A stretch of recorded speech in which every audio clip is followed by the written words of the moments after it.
us or anything like that tough, but it was a large high school. We grew up in Southfield, and Southfield was good schools, but there was large classes, huge classes, and I think my graduating class would have been somewhere around 1,000 kids.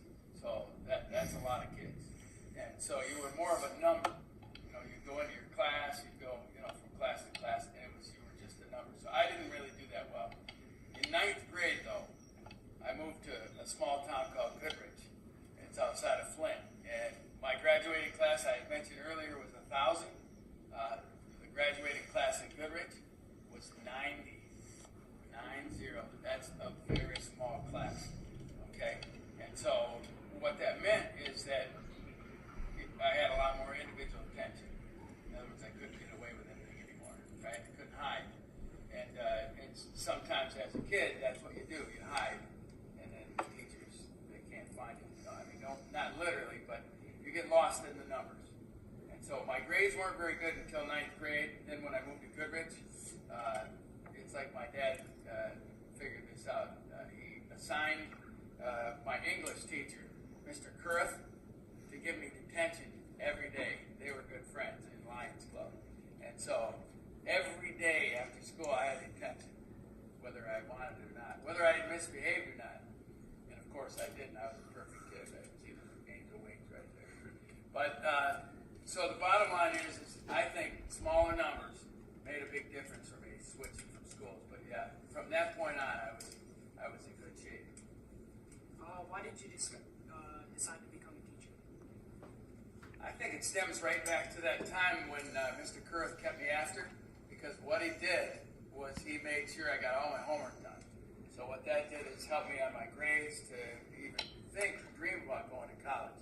And so my dad, of course, encouraged me to do that, but that gave me the opportunity to do it because of grades being a little bit better. Mr. Kurth also, my shop teacher, which was a lot of fun. It was always fun at shop teaching, making projects and doing all that stuff. I love working with my hands, so that was good. And so I wanted to do something like that again, for kids, to be able to give them the same experience that I had and make a difference, the same way my teachers did with me. Who do you think inspired you to become a teacher? Wow, probably the most.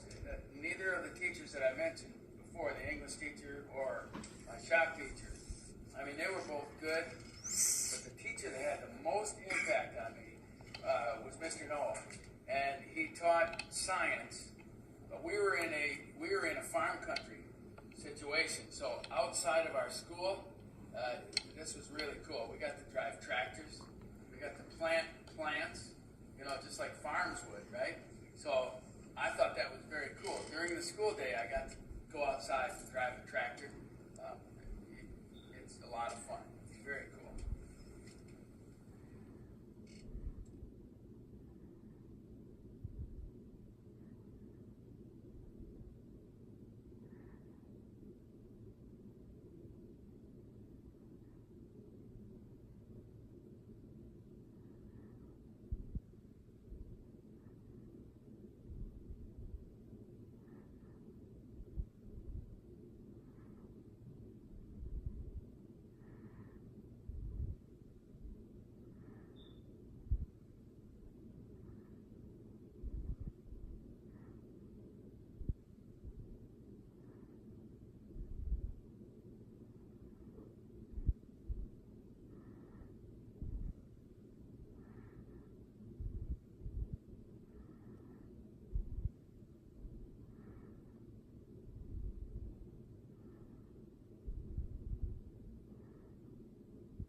when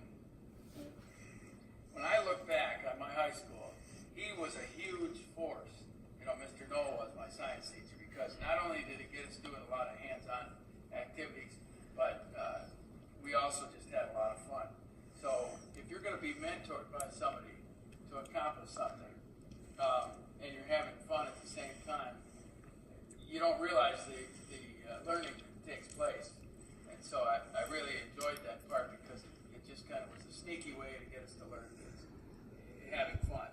Imagine that concept, right? Having fun and learning. So when I, as a teacher, look to my students, what I'm trying to do every day is to just have fun. Have fun, and if I'm having fun, students are having fun, then more likely than not, we're going to learn something. Because isn't that the way things, isn't that the way things work? I mean, when was the last time you had fun in class? That's a loaded question, I'm just kidding.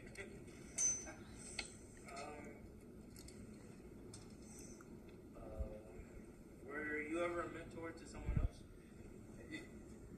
Throughout my years of teaching, of course, yeah. I don't look at it as exactly like, hey, I'm going to mentor you.